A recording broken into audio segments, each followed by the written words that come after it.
পড়ে থাকা কৃষ্ণচূড়া ফুল আর পাতা দিয়ে বানিয়ে ফেললাম সুন্দর একটা ক্রাফট। এর জন্য প্রথমেই লাগবে একটা প্লাস্টিকের গ্লাস। 1 টাইম গ্লাস হলে বেশি ভালো হয় এবং সেটাকে আমি উপরের পার্টটা কেটে নিচ্ছি এবং যেটা পরবর্তীতে আমি কাজে লাগাবো। এখন এটাকে গোল করে, গ্লাসটাকে আমি গোল করে কেটে একটা ঝুড়ির মতো করে নিব। এরপর এটার মধ্যে আমি সাজাবো পাতা এবং ফুল। খুব সুন্দর করে সাজাতে হবে যেন দূর থেকে দেখতে সুন্দর দেখা যায়।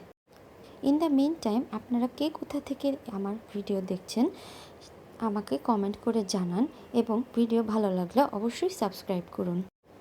ছোট থেকে আমি ফুল কুড়াতে অনেক পছন্দ করি এবং এই কারণেই এই কৃষ্ণচূড়া ফুলগুলো দিয়ে কি করা যায় আমি ভাবতে ভাবতে একদিন ইনস্টাগ্রামের একটা রিলস দেখতে পেলাম এবং সেখান থেকে ইন্সপায়ার হয়ে এটা আমি বানিয়েছি। যদিও ওরা অন্য ফুল দিয়ে করেছিল, কিন্তু আমার কৃষ্ণচূড়া ফুল ভালো লাগে।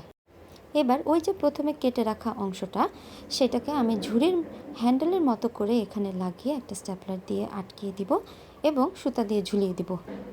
Thank you.